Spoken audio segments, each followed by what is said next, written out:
And bowling is one of the only sports where there's basically no defense.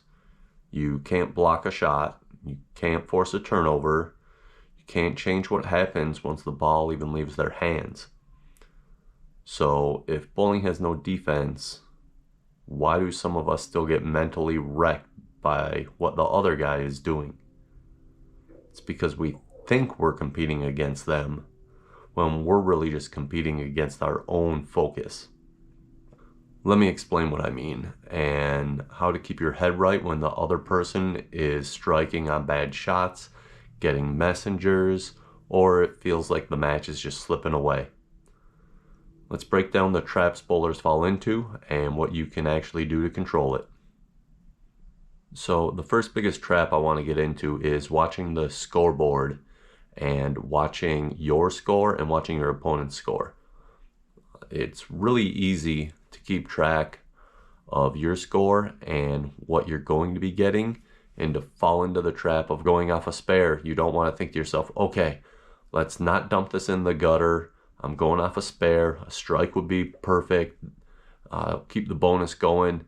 Get me going to my next frame. Don't think about that. And don't look at your opponent's scoreboard. You do not have to know what they're bowling. You don't need to know if they're beating you by 2 pins, if they're beating you by 5 pins. It doesn't matter what the other team's doing. You cannot affect what the other bowler and the other team is doing. If they get a messenger and they trip out the 10 or something crazy happens, maybe they didn't even hit the head pin and the shot went Brooklyn and somehow all the pins fall forward at it and now they get a strike from that. I've seen it happen before. That's lucky breaks that they're getting, but you can not let it get to you because you have no control over it. You have control over what you can do for that shot. And that pretty much gets into the cliche of 1 frame at a time, or I say 1 shot at a time, because when you go up to the spot and you get adjusted and you go, okay, time to make my shot, that's the only thing you need to be worried about. You don't need to be worried about what someone else is doing on another lane. You don't need to be worried about what the score is. You don't need to be worried about your last shot. Just take it 1 shot at a time, 1 frame at a time. That's all you need to think about. So things you can actually control. You can actually control the pace at which you are playing and the pace at which you are going to be delivering your ball.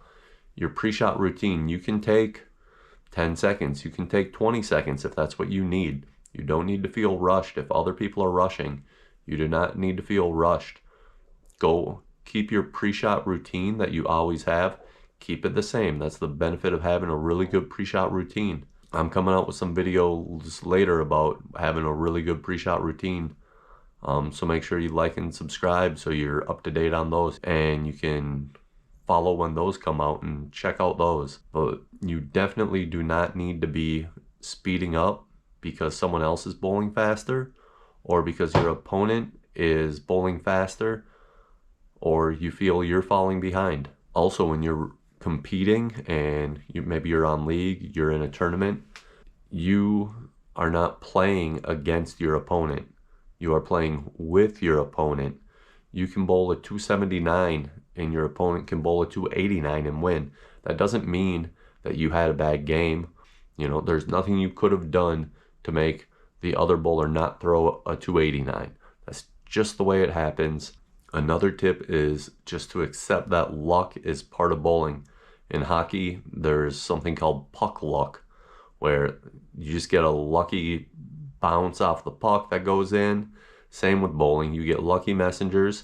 Your opponent gets lucky messengers. It's just part of the game. And if you remember that luck plays a part and it's not skill. If you throw a perfect shot and get a stone 9, it's not a bad shot. It's just you got extremely unlucky. That's how it works. That's bowling for you. And that should not determine what your next decision is. All you need to do is go up, make a good shot, make good adjustments, and focus on your own game, not someone else's. So here's the whole takeaway and the whole message. It's that bowling has no defense, but your brain will always try to invent one. And it'll blame luck, momentum, the other guy, the scoreboard. It'll blame everything except the one thing that you can control, and that is your next decision and your next move. And if you want, I'll link a full blog below. I posted this on my website, so you can skim parts of that or read that in its entirety. And if this video helped, hit subscribe. I'm building up a library of this stuff to help you make better decisions on the lanes and get your score up.